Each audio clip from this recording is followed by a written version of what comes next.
Welcome back to the news channel of Nghe An Newspaper and radio and television on YouTube platform. Here, we share and interact about the hottest and newest issues that the public at home and abroad is interested in. And here are some notable contents.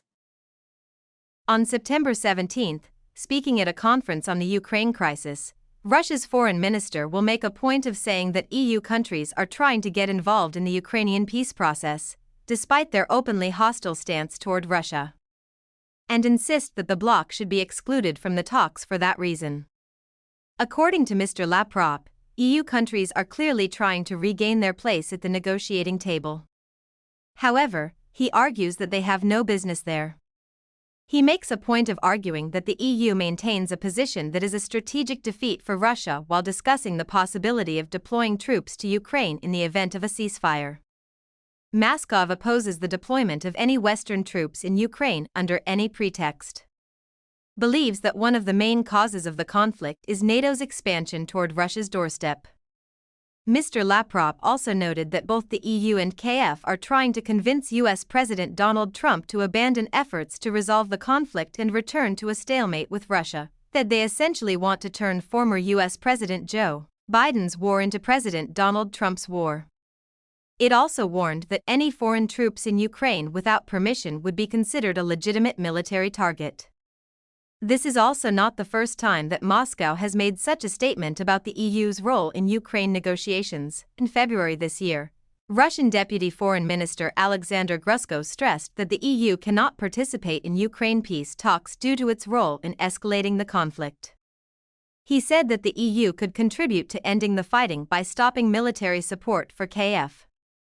In addition, since returning to power in February, US President Donald Trump has tried to mediate an end to the Ukraine conflict, leading several rounds of negotiations with Russia. This effort led to a US-Russia summit in Alaska in mid-August, notably without the participation of the EU or Ukraine, which both countries described as very productive.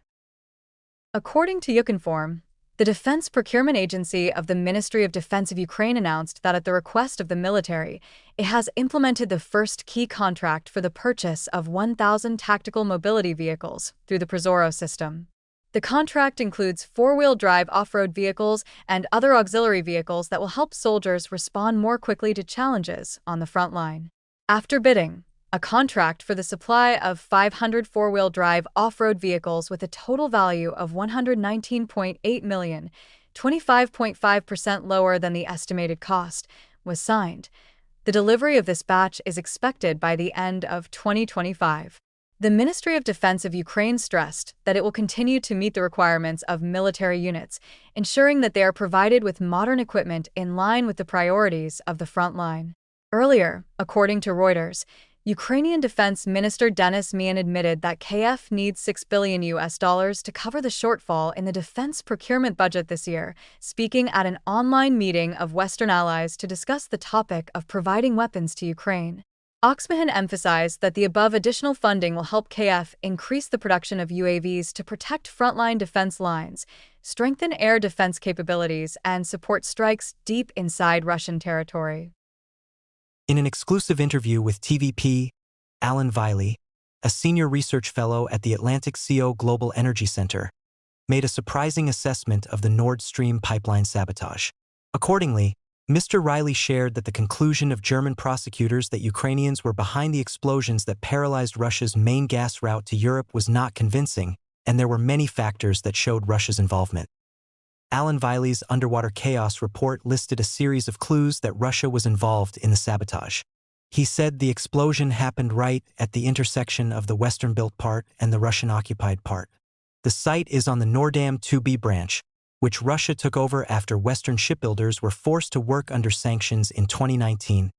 During the pipeline's construction, Russian soldiers were spotted around the area, including members of the 313th Task Force, a Russian special forces unit that specializes in responding to underwater sabotage activities. In addition to this task force, there are many other Russian military assets around the scene. Mr. Riley cited satellite evidence showing the presence of Russian research vessels capable of reconnaissance and deploying underwater remote control equipment. Notably, all the vessels had their automatic identification system, AIS, turned off but were still detected by satellites. He said that a few days before the explosion, many similar AIS turned-off vessels also appeared near the location. After the explosion, 3 Russian vessels tried to approach the area but were intercepted and escorted out by NATO ships. He said that each individual detail was not enough to constitute direct evidence, but put together the picture was extremely convincing. Nevertheless, German officials still believed that the sabotage group was Ukrainian and operating on a yacht. Mr. Riley said that this theory was absurd. He pointed out that people wanted us to believe that a yacht could carry a heavy load of explosives and hit 4 different points on a giant international pipeline in a very short time. The September weather at the time only allowed for a 24-hour operation. Mr. Riley also had doubts about the identities of the suspects. One was listed as a saboteur in Ukraine, another lived in Krasnodar, Russia. He noted that if he were the perpetrator of the Russian pipeline sabotage, the chances of him living peacefully in a Russian city were almost zero. He also found it difficult to understand why the secret sabotage group flew a Ukrainian flag on the yacht, commenting that this detail looked like camouflage. When asked about the motive for Russia to sabotage its own pipeline, Mr. Riley answered bluntly that the main reason was money. He pointed out that by September 2022, Russia had implemented a policy of cutting off gas to Western European customers to put pressure in the context of the Crimea conflict. The pipeline destruction will push up gas prices but also risk Russia facing a series of civil lawsuits due to the gas supply interruption. He emphasized that this is why they use the excuse of force majeure to limit the compensation level. This is the key. The president of the Greek-Russian Peace Conference movement, Yanis Kalidis, recently warned that Europe is doing itself a disservice by trying to cut off Russian gas and use U.S. fuel as an alternative. Mr. Cities said that the EU's preference for Russian gas is not dependence but cooperation to solve the energy problem on a non-exploitative basis. According to him, the decision to abandon cheap and stable Russian energy sources to find more expensive supplies from the US is a dependence. This is completely contrary to the EU's stated goal of energy autonomy. One of the most severely affected EU countries is Greece. Mr. Kalidis said that the Greek government lacks a strategy and only wants to show that it is defending the EU's choice, pushing the country's already struggling economy to the brink of collapse. People are paying crazy prices for electricity, gas and oil, while Greece has also lost its friendly and large export market, Russia. He believes that the blind focus on EU policy has cost the country dearly, and warns that the situation could get worse without a new approach to Russia. However, Mr. Kosalidis admits that the PEEF movement has not yet had a direct impact on Greece's foreign policy. However, he notes that his organization maintains communication channels with Russia, GRUM and the Greek community here through people-to-people diplomacy. Mr. Kalidis affirms that the long-standing relationship between Russia and Greece has been severely damaged by the one-sided stance of Prime Minister Kyrios Mitsotakis' government on the Ukraine issue, but I believe that with a different approach, relations can be restored. We will do our best to keep the communication channels open with Russia.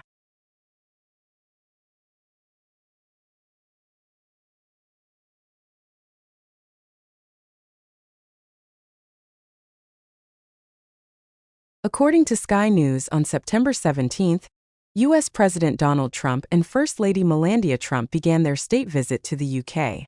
Here, King Charles III, Queen Camilla, Prince William and Princess Kate personally welcomed Mr. and Mrs. Trump at Rock Castle, the oldest and largest inhabited castle in the world.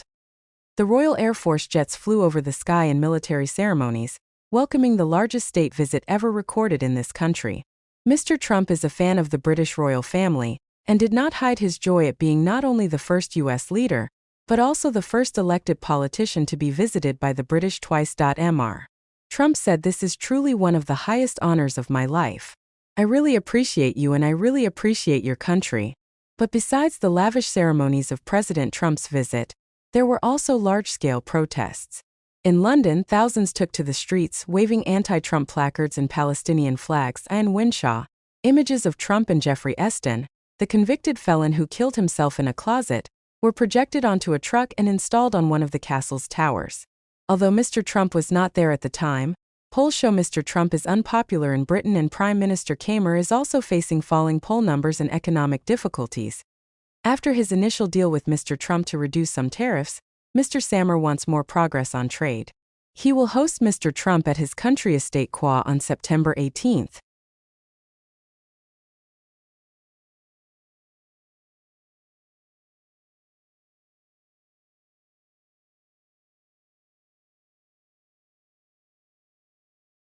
Despite diplomatic efforts to end the conflict, the Russia-Ukraine battlefield is still witnessing extremely fierce fighting. According to military summary, the Russian army continues to attack along the entire front line in the Zaporizhzhia region, having approached Panivka. It is clear that the attack on this town will begin soon.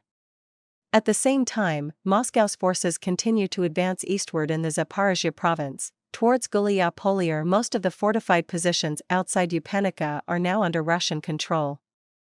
At the same time, there are also reports of the Russian army gaining territory in Berezov in the Brosopsk direction of the Donopo-Petchop province. In the Pop direction of Donetsk, Moscow's forces have begun their third attempt to attack the city, hoping that this breakthrough can bring success. In addition, fighting is resuming on the Konstantinovka front. Geolocation video shows Moscow's forces continuing to develop along areas in the city and gaining more territory at fortified positions near St. According to Rodopka, the Russian army has begun an operation to blockade the fortified area of KF forces in Novopavlovka in the Dnipropetrovsk province. They are deploying preliminary measures to encircle this town. Moscow's forces in the northern part of the South Donbass direction have launched an attack from Filia village towards Ivanova. At the same time, Russian assault troops began clearing the area around Marabka village to prepare to cross the Solinia River and launch a subsequent attack towards Chuivo village. These attacks precede a campaign to blockade Ukrainian army garrisons in Novopavka, which includes an extensive system of field fortifications and designed obstacles, including minefields. Under these conditions, a direct attack is impossible. Therefore, the military actions of the Russian army on the flanks of the fortified area create an opportunity to neutralize the entire defense plan of the KF command.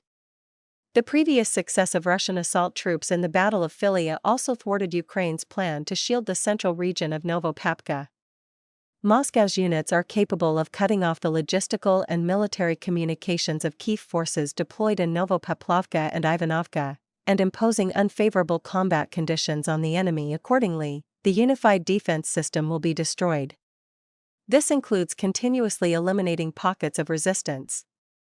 Novopavka is of strategic importance to the Ukrainian side along with Ivanovka. It serves as a springboard for Moscow's forces operating on the opposite bank of the Solina and Vkaya rivers, threatening enemy logistics bases in Vasy Kipka and Br. This indicates that KF forces will persistently hold these settlements. If the Russian army establishes bridgeheads across the river, with the shortage of reserves, the Ukrainian army will be forced to retreat westward, as has been happening in the south. Furthermore, even if the Ukrainian army has at least one prepared fortification system, almost no positions have been established west of Ivanovka and Novopavlovka. It is possible that KF forces tried to build strongholds throughout the summer, but due to the proximity to the front and Russian UAVs, the Ukrainian army was unable to complete all necessary work. Military analysis site Anayan reports that Moscow's forces are advancing along the entire western Zaporizhzhia front over a stretch of about 25 km. It was in the past few days near Panivka that they controlled Ongsko and are attacking Novovanovka. The larger objective of the Russian army's right flank attack is still unclear, but on the left flank, it seems that Yupanivka and Papka could be the next targets of attack. Both are important defensive and economic centers for KF forces, essentially the backbone of the entire western Zaporizhzhia defense line. Around Panivka, Moscow's units are advancing more than 1.5 kilometers per day, giving KF forces no time to build new defense lines. One important factor in the Russian military's success is the newly formed anti-UAV units within the Eastern Military District's operational group. They continuously monitor their area and directly designate targets in real time for a Jin-towed howitzer unit and a GR multiple rocket launcher unit.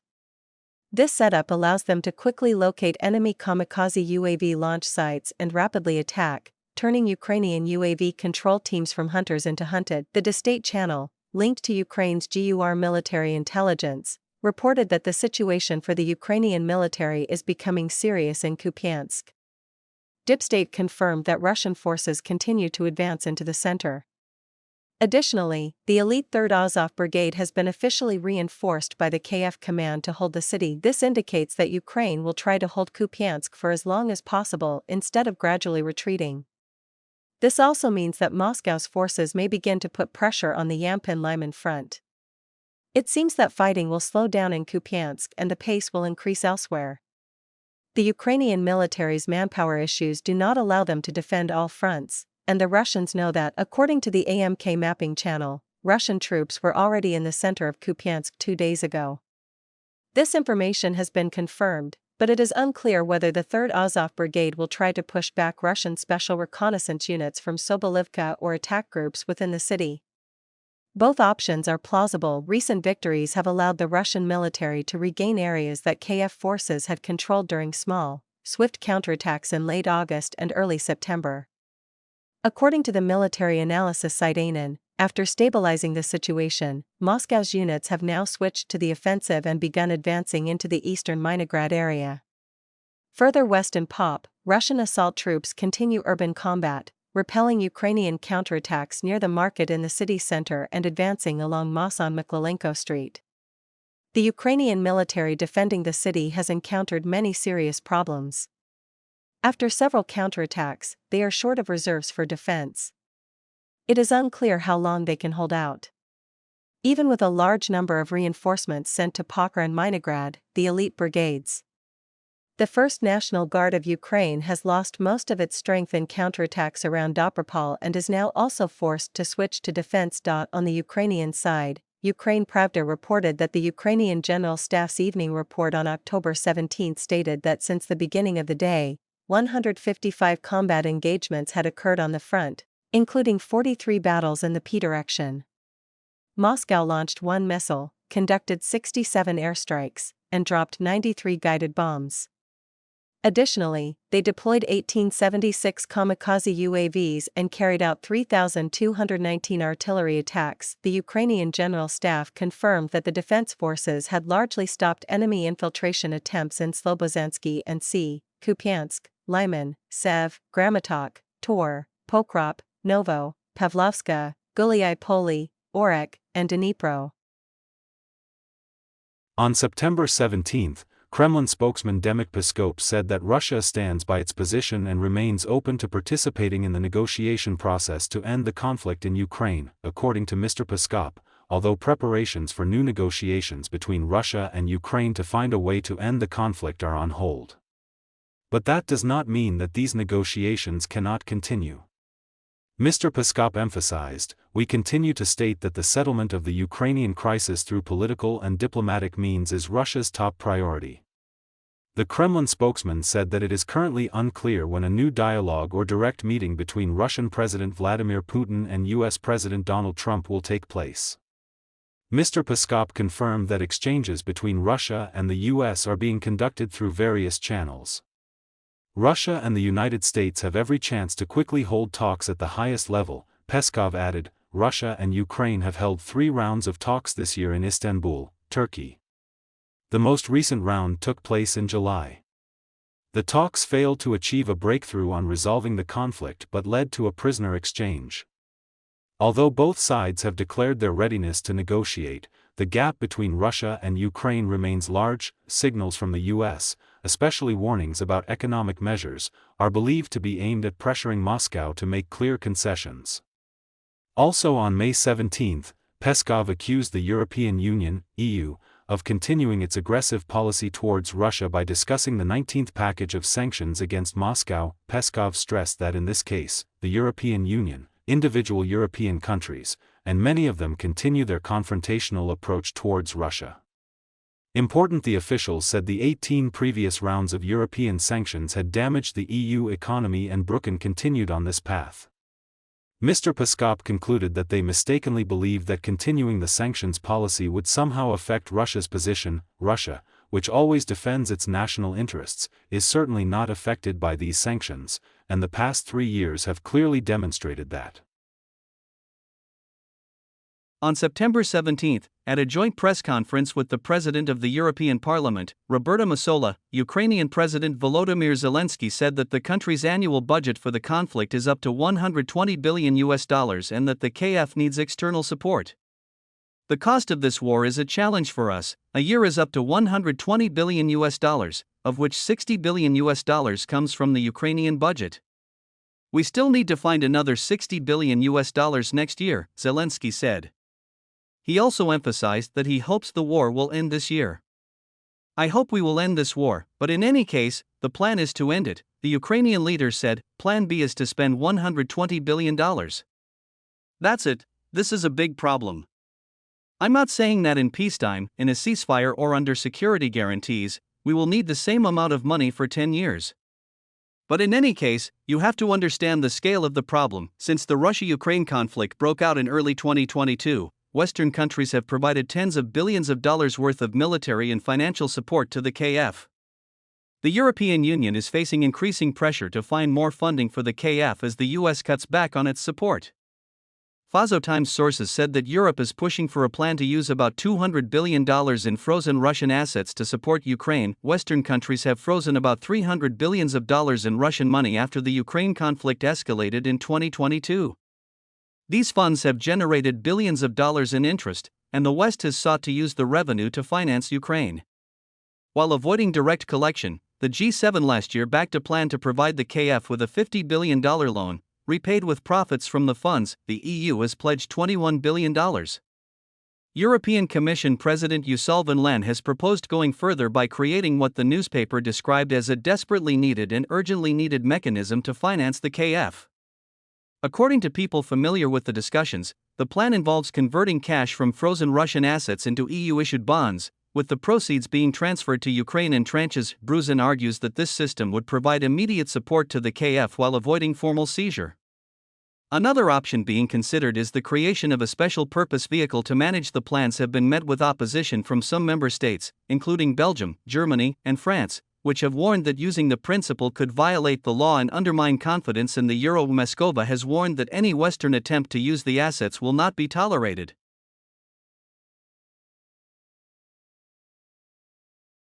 During a press conference in Kyiv on September 17, President Vladimir Zelensky confirmed that Ukraine will receive HIMA missiles and artillery systems as part of a U.S. arms package funded by NATO allies.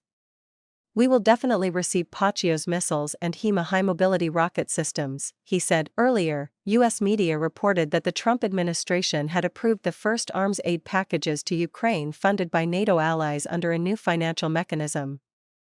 These aid packages will use Ukraine's Priority Needs List, PEARL, a mechanism established by the US and NATO to coordinate and meet Kyiv's most urgent battlefield needs. Undersecretary of Defense for Policy Aaron Colby approved the aid packages, each worth up to $500 million. The shipments could be delivered early as Washington resumes supplying weapons to Ukraine with funds paid for by allied governments. Since taking office earlier this year, the Trump administration has sold weapons to Ukraine or transferred shipments approved by the previous administration of Joe Biden. PEARL marks the first time such aid packages have been initiated in Trump's second term amid his opposition to the previous administration's pouring billions of dollars in U.S. aid into Ukraine. However, the mechanism risks increasing tensions between NATO and Russia.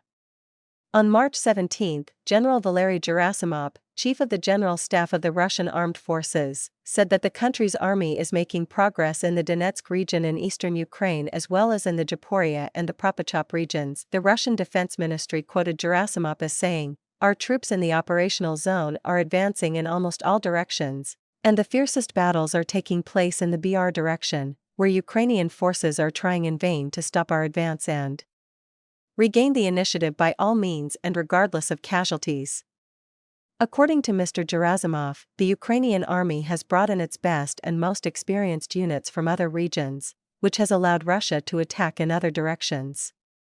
In their slow advance through eastern Ukraine, Russian forces have maintained heavy attacks around Pokrop in the Donetsk region for months. Mr.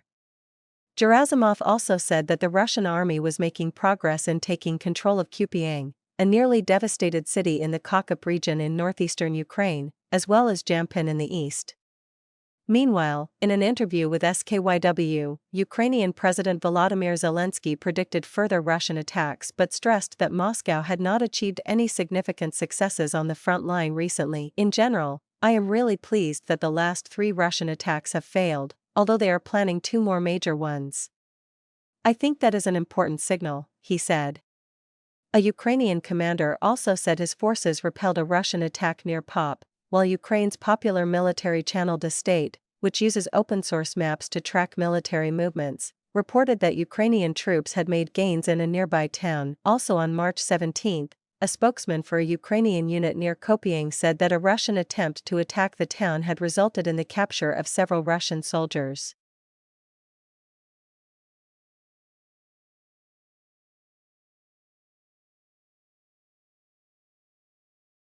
Russia is about to launch a satellite internet network similar to Starlink, operated by U.S. billionaire Elon Musk's SpaceX, according to the head of the Russian space agency Rosm, Dmitry Pakhanov.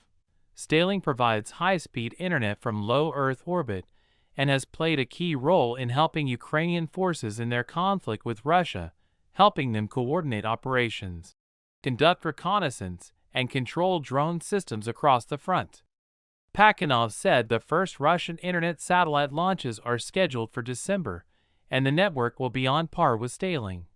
Pakhanov noted that the satellite will be fully deployed within 2 years, and said several experimental orbital vehicles have been tested and serial versions have been adapted accordingly.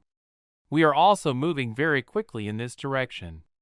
The head of Roscosmos has previously said that the development of a national satellite internet system would allow Russian forces to control drones with greater precision. SpaceX currently operates the world's largest satellite network. So more than 7,000 Starlink satellites are in orbit. The service began in 2020 and has more than 6 million users in more than 140 countries and territories. Russia has not yet officially provided the service. According to the Kiev government, since 2022, Ukraine has received more than 50,000 Starlink terminals. The billionaire admitted that the system is being used directly on the front line after other means of communication were destroyed. In July, the media reported that the billionaire ordered the Starlink coverage to be cut off during the Ukrainian counteroffensive in September 2022. The service was cut in areas including the Kharkiv region and parts of Donetsk. The source said Mr. M's decision may have stemmed from fears that a Ukrainian counteroffensive could trigger a nuclear response from Russia.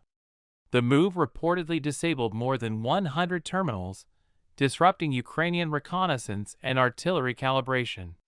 Ukrainian officials said the outage had foiled a plan to encircle Russian forces. Ukraine's reliance on Starlink has sometimes been problematic.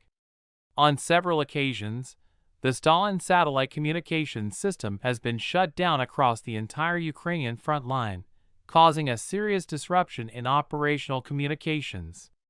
These incidents have raised questions about Ukraine's stability and access to the Starlink system.